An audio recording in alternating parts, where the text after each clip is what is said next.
요셉 공동체 여러분, 오래간만입니다. 잘 지내셨어요? 네, 반갑습니다. 오늘은 세계 선교 주일이라고 해서 열방을 향하신 하나님의 마음을 우리가 함께 나누는 시간이어서 제가 옷을 좀 이렇게 입어봤어요. 잘 어울리나요? 네, 대답은 몇 명 안 하지만 잘 어울리는 걸로 생각하고, 오늘 설교 제목은 제주 국제 선교 도시라는 제목으로 제주를 향하신 하나님의 비전과 열방이 어떻게 만났는지를 여러분과 나누고 싶습니다. 사실 저도 청년 시절에 교회에서 쭉 성장했지만 그 선교라고 할 때 좀 멀게 느껴졌어요. 학업과 진로가 항상 제 삶의 가장 우선순위였고, 그리고 단기 선교를 갔다 왔다거나 대학교 때 혹은 선교에 대해서 굉장히 헌신하고 있는 친구들을 보면 좀 낯설기도 하고, 저 친구는 어떻게 저렇게까지 선교를 열심히 할까? 이런 생각들이 좀 들기도 했습니다. 그러나 이제 성경을 더 읽어가고 또 목회를 하고 그러면서 정말 하나님의 마음이 너무나 크고 또 그 마음을 이해하고 알아가는 것이 내 삶과 아주 깊이 연결되어 있다는 것을 조금씩 이해하게 됐습니다. 부흥이라는 말을 여러분이 많이 들었을 텐데요. 부흥은 쇠퇴했던 것이 다시 되살아나는 것을 의미하고, 기독교에서는 사람이 할 수 없는, 전적으로 하나님만이 하실 수 있는 성령의 임재를 부흥이라고 말하죠. 18세기에서 20세기까지 영국과 미국에서는 여러 차례의 부흥 운동들이 사실 일어났었습니다. 부흥 운동은 항상 죄의 고백에서부터, 사실 우리는 그냥 일반적으로 살아갈 때 죄라는 말을 그다지 좋아하진 않습니다. 하지만 정말 하나님의 임재가 내 가운데 오면 내가 크게 문제가 없다고 생각했는데 내가 정말 추악한 죄 가운데 있다는 사실을 아주 분명하게 깨닫게 되는 그 자각, 영적인 자각, 그것이 사실 부흥에 굉장히 큰 힘이었고, 그 영적 자각에서부터 자신의 죄를 하나님께 고백하고 그리고 죄 사함 받은 기쁨이 임하게 되고, 복음의 본질이라고 할까요? 기독교의 본질을 회복해 나가는 것이 부흥 운동의 특징이라고 할 수 있습니다. 어떤 종교적 형식주의에 젖어 있다가 그것이 깨어지는 경험이라고 할 수 있죠. 미국에서는 이 부흥 운동을 대각성 운동이라고 부르는데, 이것은 오랫동안 영적인 잠에 들어있던 그 사람이 영적으로 깨어나서 각성하게 되었다라는 의미를 갖고 있기도 합니다. 여러분이 잘 아는 영국에서 부흥운동을 일으켰던 존 웨슬리라든가, 미국의 1차 대각성 운동의 조나단 에드워드라든가, 조지 위필드, 찰스 피니, 그리고 D.L. 무디 같은 이런 사람들, 아마 여러분이 좀 익숙지 않을 수 있는데, 제가 청년 시절만 해도 이런 분들의 이름을 많이 들었었거든요. 이런 분들이 영미에서 부흥운동을 주도했던 리더들이라고 할 수 있습니다. 이런 영적인 흐름 위에서 여러분이 많이 들어봤을 1904년에 영국 웨일즈에서 굉장히 큰 부흥이 일어나게 돼요. 그것을 웨일즈 부흥운동이라고 하는데, 지도를 보시면 여러분이 아시는 대로 이 영국 왕국은 이 서편으로는 아일랜드가 있죠. 그 위에 북아일랜드가 있고요. 그리고 위쪽에는 스코틀랜드가 있습니다. 그리고 잉글랜드가 중심인데, 그 잉글랜드 서쪽에 보면 웨일즈라고 하는 지방이 따로 있어요. 이렇게 구분하는 것은 이 사람들의 자기들의 정체성도 좀 다르고 문화도 다르고 지역적 특성들도 많이 다르잖아요. 그래서 웨일즈라고 하는 지금 잉글랜드 서편에 있는 이 지역에서 일어났던 엄청난 부흥을 말하고 있습니다. 이 웨일즈 부흥운동의 중심에 섰던 사람은 놀랍게도 20대 중반이었던 사람이었어요. 그는 탄광에서 석탄을 캐는 광부였는데, 이름은 이반 로버츠라고 하는 사람입니다. 이 사람은 아주 어릴 때부터 계속적으로 사모함이 있었어요. 여기 보면 부흥이란 하나님이 그의 사람들에게 자신을 드러내시는 것이다, 이렇게 되어 있잖아요. 그는 아마 10대 때부터 하나님 웨일즈에도 사람이 어떻게 할 수 없는 하나님의 임재가 나타나는 그런 부흥이 다시 일어나기를 바랍니다라고 끊임없이 기도했어요. 그리고 그가 20대 중반이 되었을 때 그는 점점 성령님에 사로잡히게 되고 점점 부흥을 사모하게 되고, 그러다가 그 기도는 정말 확신이 되고 더 구체화되는데, 10만 명의 영혼이 그리스도에게로 돌아오게 해달라. 우리가 보면 좀 황당해 보이지만 그에게는 너무나 뜨거웠던 하나님이 주시는 마음이었고, 훗날 돌아보면 정말로 웨일즈 부흥운동은 10만 명이 그리스도에게 돌아올 만한 어마어마한 부흥운동이 사실 되었어요. 그래서 이 사람은 하나님께 점점 사로잡히면서 그가 젊은 설교자로 그 성령님이 주시는 그 마음들을 불처럼 토해 놓았을 때 그것을 듣는 사람들 가운데 견딜 수 없는, 그냥 있을 수 없는 마음의 격동이 일어나면서 그 촉구에 응답하는 일들이 있었습니다. 이반 로버츠는 4가지를 되게 강조했어요. 첫 번째, 모든 죄를 하나님께 고백하고 죄사함을 받아야 된다. 사람들이 죄에 대해서 너무 관용적이고 그냥 뭐 이래도 되고 저래도 되지 않냐라고 생각하는데 그렇지 않다. 이 죄야말로 하나님께 나아가는 관계를 가로막고 이 죄의 문제에 대해서 우리는 정말 철저하게 깨닫고 하나님 앞에 고백할 때 이 죄가 사라지면서 죄사함 받는 기쁨을 누리게 된다라는 것이죠. 두 번째는 뭐냐면 삶의 어두운 습관들과 단절해야 된다고 촉구했어요. 예를 들면 고질적이고 습관적인데 자기가 다 알고 있어요. 그런데 그 습관이 계속 하나님께 나아가는 걸 막고 있어요. 은밀하게 자기는 계속 그 죄를 끊어내지 못하고 이러면 안 되는데, 그리고 스스로 불편하지만 그걸 단절하지 못하고 또 반복하고 있는 것을 보면서 이반 로버츠는 당신의 그 습관적이고 은밀하고 그 죄악의 습관들을 완전히 끊어야 된다. 용기를 가지고 단호하게 끊어야 된다라고 말합니다. 세 번째는 성령의 인도하심에 즉각적이고 철저하게 순종해야 된다.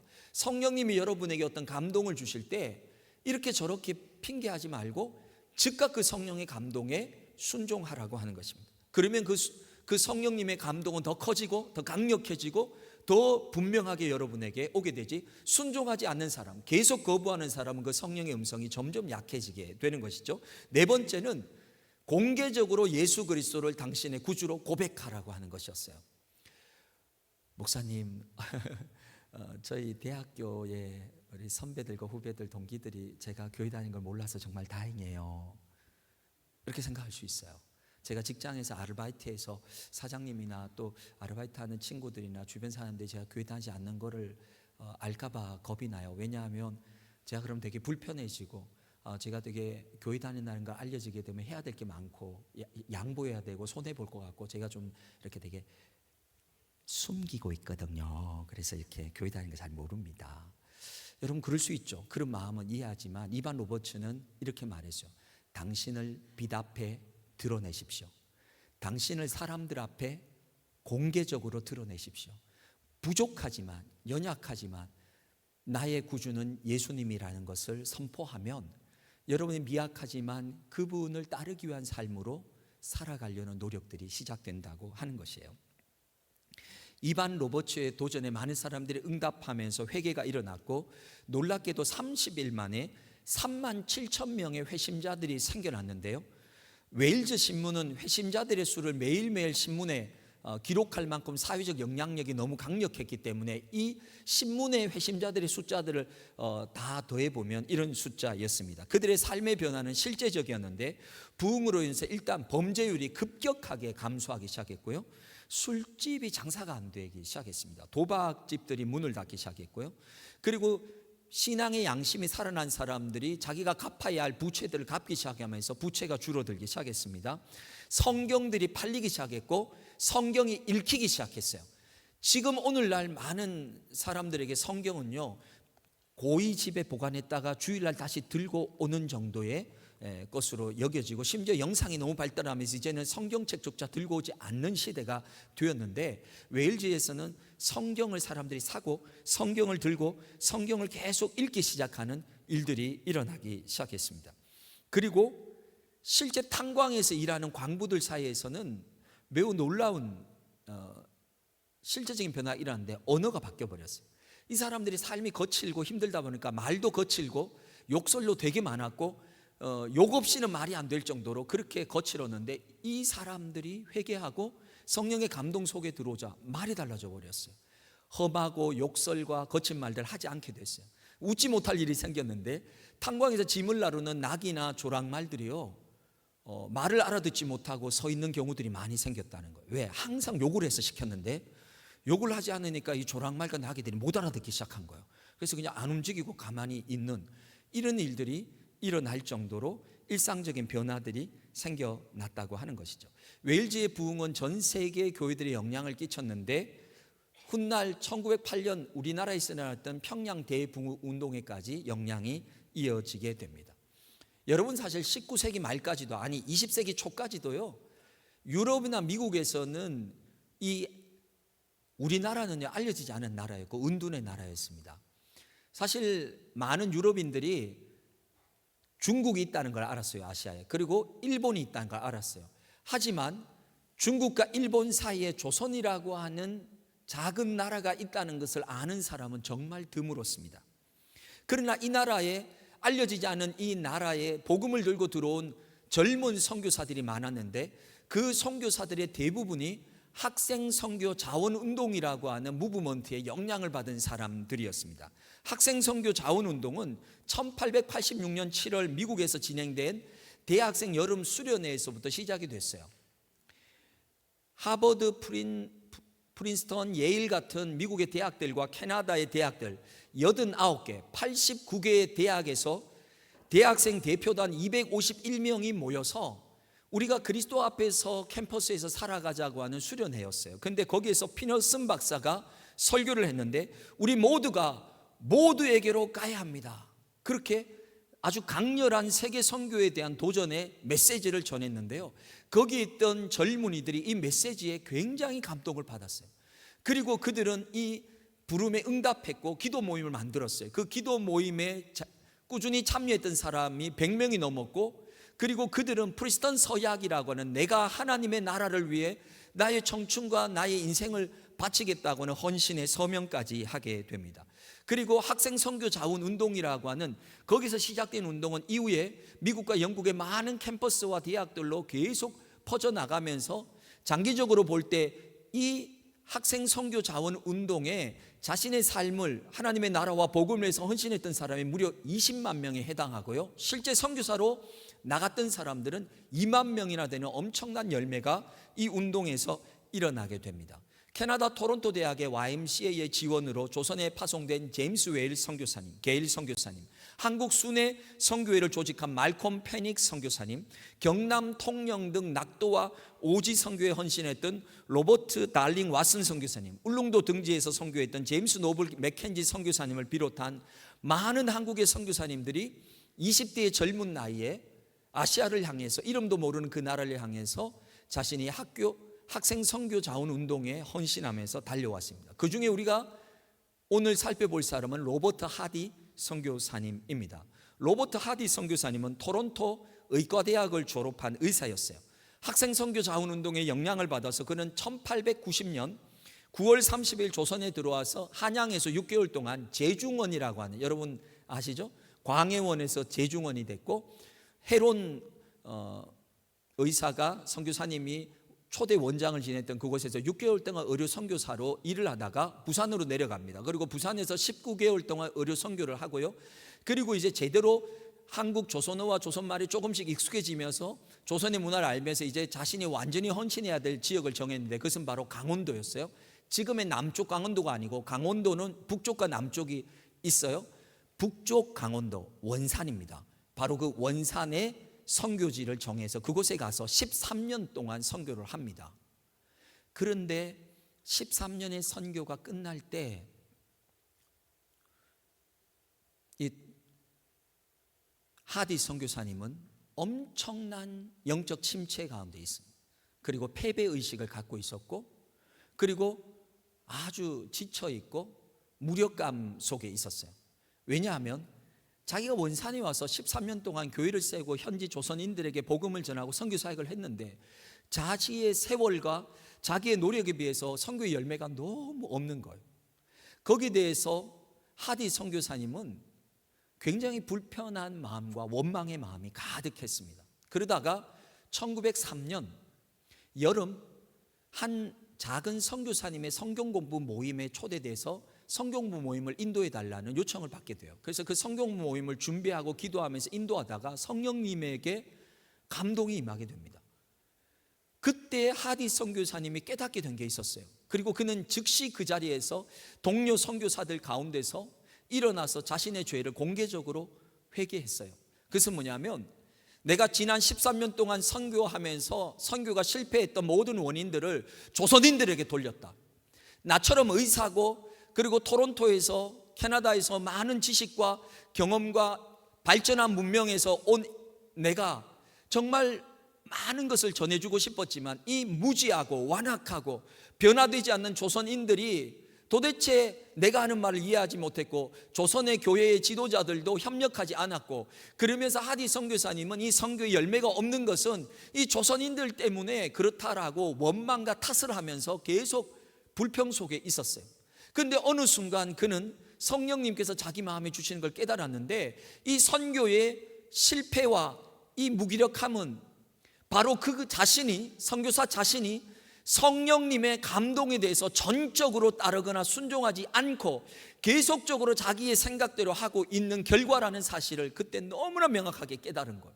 그래서 하디 선교사님이 즉시 선교사들 앞에서 나는 지금까지 조선 사람들을 원망해 왔는데 아닙니다, 제가 바로 이 선교 패배의 정말 원인이고 제가 문제가 있었습니다. 제가 성령님의 감동을 의지하지 않았고 따르지 않았습니다라고 그는 공개적으로 회개를 합니다. 그리고 다가오는 주일날 그는 원산에 있는 자기 교회 성도들에게 설교를 하면서 공개적으로 회개를 합니다. 여러분 미안합니다. 제가 하나님 앞에 회개하고 여러분에게도 사과합니다.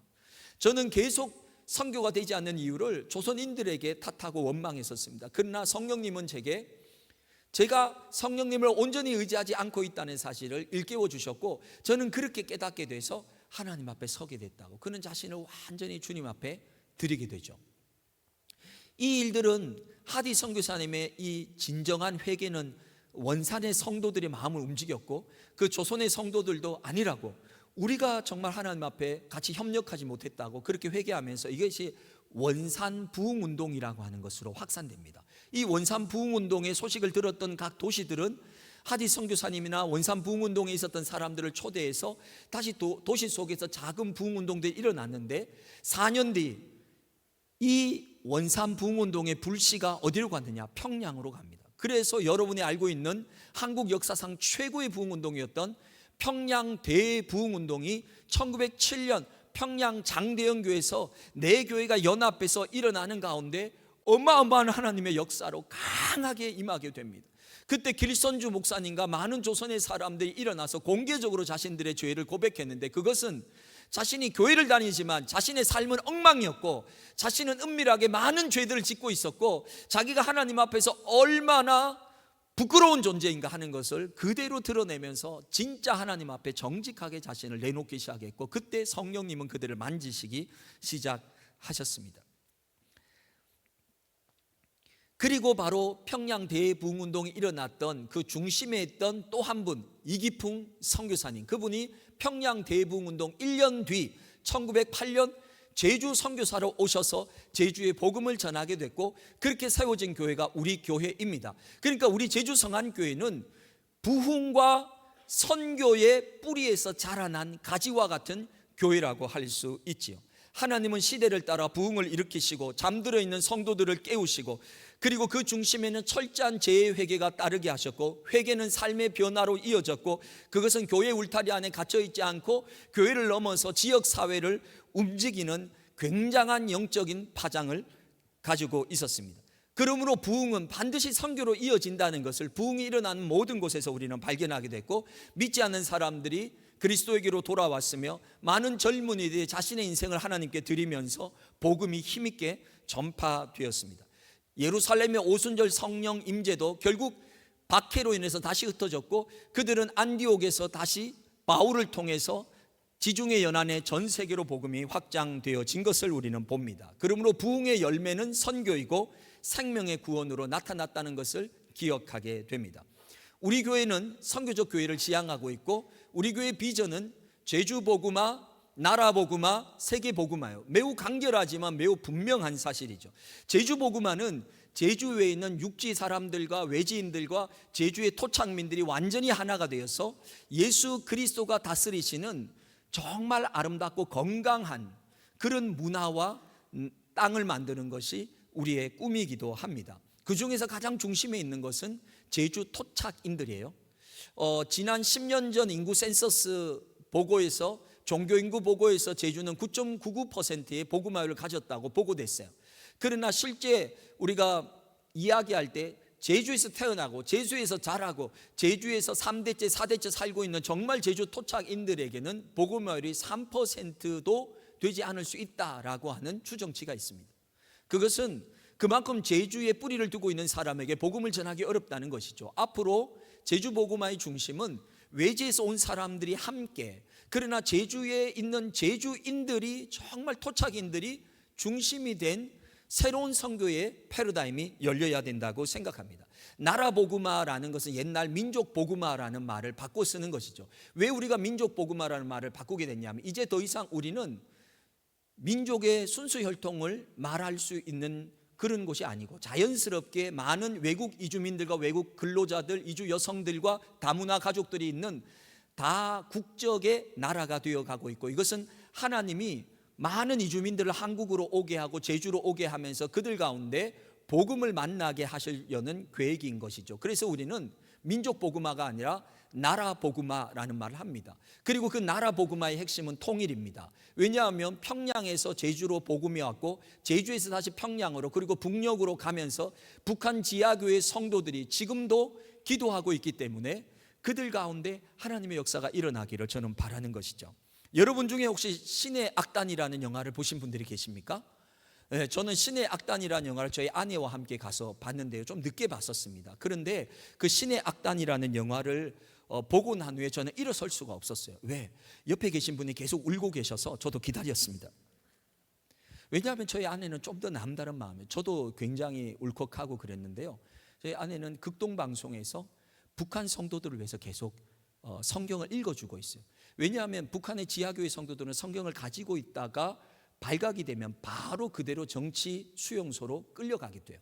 그러니까 성경을 가지고 있을 수가 없잖아요. 그래서 어떻게 하냐면 새벽에 라디오, 극동방송의 AM이라고 해서 전파를 하늘의 전리층을 향해서 높이 쏘아 올려가지고 그 전리층이 들어가면 새벽에는 바다에서도 그리고 들에서도 라디오를 켜면 들을 수 있어요. 그때 예배, 우리 교회 예배 시랑이 갑니다. 여러분, 제가 북한의 성도들이 우리 제주 성한교회 예배와 설교를 듣는다는 거 어떻게 알게 된지 아세요? 8년 전 제주 극동방송 지사장님이 저한테 전화 와서 목사님 교회 계세요? 교회에 있습니다. 제가 지금 아주 중요한 걸 들고 달려갑니다. 그래서 제가 교회 기다리니까 이분이 노트 한 권을 들고 오셨어요. 그 노트는 북한 노트였어요. 그 노트를 펼쳐서 제게 이렇게 보여주셨어요. 제주 성환교회. 라디오로 들으니까 성환교회로 들으신 거예요. 그래가지고 했는데 그분이 북한의 성도였어요. 북한의 성도가 라디오를 들으면서 계속 예배 드리고 설교 들은 것을 노트에 다 적었어요. 그리고 중국 국적을 가진 사역자가 들어가자 그분과 만나서 그분에게 자신이 그리스도인인 것을 알고 이 노트를 전해줬는데 뭐와 함께 전해줬냐 하면 안테나가 녹슬어서 전파를 이제 쏠려면 헌금을 하고 있다는 걸 듣고요, 그 북한의 성도가 그때 북한 돈으로는 엄청나게 많은 중국 500위안을 그 노트와 함께 헌금을 했어요. 극동방송을 위해. 여러분, 북한 성도들이 지금도 여전히 기도하고 있어요. 겉으로는 철의 장막이 쳐져 있고 동상이 서 있고 평양을 비롯한 모든 북한에서 종교는 전혀 없는 것 같지만 실제로 지금도 기도하는 이들이 있어요. 제가 그것을 보면서 너무 충격을 받았어요. 실시간으로 제주에서 예배드리는 상황들을 보는 북한의 주민들이 있구나. 그래서 저는 나라 복음화라고 하는 것이 언젠가 하나님이 이루실 그 통일을 바라보는 그 소망이죠. 그리고 세계 복음화는, 여러분, 제주는 역사적 아픔을 많이 갖고 있어요. 고려 말에는 목호의 난이라고 해서 차영 장군이 와서 여기서 정말 많은 사람들이 죽어서 피를 흘렸어요. 제주 곳곳마다 피가 흘렀습니다. 항목 유적지뿐만 아니라 너무 많은 곳에서. 조선시대에는 이재수의 난이라고 해서 외래 종교인 천주교와 제주 토착민들이 충돌하면서 또 황사평에서 많은 피가 흘렀어요. 근대 역사 속에서는 여러분이 4.3이라고 하는 제주 인구의 10%, 10명 중에 1명이 죽임을 당하는, 죽음의 강기가 온 섬을 휩쓸고 가는 그런 엄청난 죽음이 있었어요. 너무 많은 죽음과 피가 이 땅에 흘렀어요. 이 섬은요 정말 억울한 게, 성경이 되어 있잖아요. 아벨의 핏소리가 하나님께 호소하고 있다. 하나님이 그 핏소리를 들으신다라고 했던 땅이에요. 여러분, 이 고통과 한과 아픔과 죽음을 어떻게 우리가 이 땅을 변화시켜요? 예수 그리스도의 십자가의 보혈과 사랑 외에 다른 대안이 없어요. 그리고 저는 하나님께서 이 제주의 과거의 아픔을 넘어서서 이제는 미래의 새로운 소망, 비전을 위해서 우리를 이끌고 가신다는 것을 바라보면서 제주 국제 선교 도시라는 것을 마음에 품게 됐어요. 23년 전, 여러분 23년 전 어디에 계셨어요? 안 태어나신 분들에게 축복을 전합니다. 제가 2003년 처음으로 제주에 와서 사역을 시작했을 때 제가 기도할 때 하나님이 제게 너무나 큰 감동을 주셨고, 이 땅이 상처로 얼룩져 있지만 이 땅은 변화될 거다. 그런데 이 변화는 어떤 변화냐? 앞으로 이 땅은 선교의 중심이 된다. 아시아 선교의 중심, 세계 선교의 중심이 되어서 이 땅이 가지고 있는 지정학적 위치, 북녘으로는 러시아가, 태평양 건너에는 미국이, 밑으로는 일본이, 일본의 문화와 영향을 받은 동남아로 나아갈 수 있는 선교적 교두보가 중국을 통해서, 여러분 중국은 굉장히 중요한 선교적인 전략을 갖고 있어요. 왜냐하면요, 중국은 공산권 국가인데 어마어마한 복음이 확장되고 가정교회가 일어났어요. 앞으로 공산권의 복음을 전할 때 중국 교회의 사례는 매우 중요한 사례예요. 그리고 중국 교회는요, 힌두권들과 연결되어 있어요. 인도와 맞닿아 있습니다. 그리고 이슬람과 맞닿아 있습니다. 중앙아시아 탄, 우즈베키스탄, 키르기스탄, 다 탄이라고 하는 그런 이슬람들과 다 연결되어 있어요. 실크로드가 다 연결되어 있고요. 그리고 불교권과 연결되어 있어요. 중국에는 소수민족이 55개가 있습니다. 그 55개의 소수민족들이, 제가 설교 원고하고 다르게 가고 있기 때문에 지금 저기서 놀라고 있어요. 이 사람들이 다 다른 문화와 언어들을 가지고 있는데 91%가 한족이고 9%만 소수민족이에요. 그런데 이 9%가 우리 인구의 2배가 넘습니다. 1억 2천만이에요. 어마어마한 잠재력을 갖고 있는 선교의 아주 중요한 거점이라고 생각해요. 이사야 49장이 오늘 본문인데, 이사야 49장 1절에 이렇게 시작합니다. 섬들아 내게 들으라. 제가 49장 읽다가 깜짝 놀랐어요. 섬들아 내게 들으라. 제게 감동이 왔어요. 이거 제주를 향한 하나님 말씀인데, 믿든 안 믿든 저는 그렇게 감동이 됐어요. 와, 이 제주를 향한 하나님 말씀인데, 그리고 먼 곳 백성들아 귀를 기울이라. 쉬운 성경은 이 이사야 49장 1절 이렇게 번역하고 있죠. 바닷가 땅에 사는 백성들아. 우리 바닷가 땅에 살잖아요. 협재 가잖아요. 함덕 가잖아요. 표선에 가잖아요. 이제 다음 주일날 해양 쓰레기 수거하러 바닷가로 또 나가야 되는데, 바닷가 땅에 사는 백성들아 내 말에 귀를 기울여라. 제주에 사는 사람들에게 하나님이 귀를 기울이라고 말씀하는 거예요. 무슨 말씀을 하시냐 들어봤더니만 그 중에 핵심이 6절이었어요. 그가 이르시되 네가 나의 종이 되어 야곱의 지파들을 일으키며 이스라엘 중에 보존된 자를 돌아오게 할 것은 매우 쉬운 일이라. 이미 하나님의 자녀된 자들을 돌아오게 하는 건 너에게 너무 쉬운 일이다. 네가 비록 섬이지만 너는 하나님이 능력을 주셔서 하나님의 자녀들을 각성시키고 회복하는 것에 대해서 하나님이 충분한 능력을 준다. 그런데 더 큰 비전이 있다는 거예요. 그 다음입니다. 하반절, 내가 또 너를 이방의 빛으로 삼아 나의 구원을 베풀어서 땅끝까지 이르게 하리라. 여러분 저를 따라서 하실까요? 너를 이방의 빛으로 삼아 땅끝까지 이르게 하리라. 여러분 제주가 이미 하나님이 무비자 지역으로 만드셨어요. 비자 없이 한 달 동안 거할 수 있는 한국의 다른 지역과는 전혀 다른 특별함을 이미 갖고 있어요. 그래서 여러분 아십니까? 중동 지역에서 교회학교 교사들이 비자 없이 한 달 동안 교육받기 위해서 오는 곳입니다. 중국의 많은 성도들이 비자를 못 받아도 와서 훈련을 받았던 곳이에요. 그리고 많은 나라들에서 비자를 받지 못하지만 이 제주에 와서 훈련받아요. 왜? 하나님께서 이미 제주를 국제적인 선교의 거점으로 사용하고 있어요. 우리가 알든 모르든. 그리고 10년 전 2016년 여러분이 지금 앉아있는 이 영광 예배당에서 조금 이따 영상에 보시겠지만 중국 각 성에서 1000명의 목회자와 선교사님들이 이곳에 왔어요.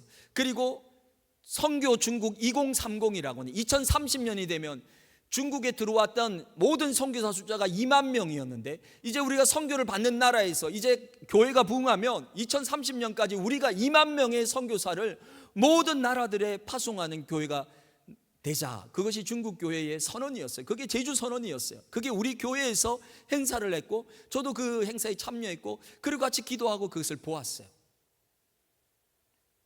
그런데 그 일 이후 중국 당국은 기독교에 대한 아주 강력한 탄압이 일어나게 되고 우리의 형제 교회였던 시온 교회는 너무나 큰 어려움을 겪게 되었습니다. 김명일 목사님은 저의 믿음의 형제이고 저와 나이가 같고 조선족이시지만 중국 그 교회 지도자들이시고 가정교회인 시온교회에 가서 제가 설교를 했고 김명일 목사님도 우리 교회에 와서 설교를 하셨습니다. 우리가 만나동산에 영성훈련이 있는데 그 영성훈련을 제주 각지에서 그 시온교회 성도들이 와서 영성훈련을 같이 했고 그리고 그것을 가지고 우리가 중국 베이징까지 가서 거기에서 또 중국 성도들과 같이 교제했어요. 너무나 가까웠던 형제 교회였는데 지금 너무나 큰 어려움을 겪고 있어요. 우리 교회 파송 선교사님이신 중국어 예배부와 중국 선교를 담당하는 선교사님께서 이 시간 잠시 나오셔서 어떤 상황들이 중국에서 일어났고 사역자들이 어떤 어려움을 겪는지를 잠깐 나눠 주시도록 하겠습니다.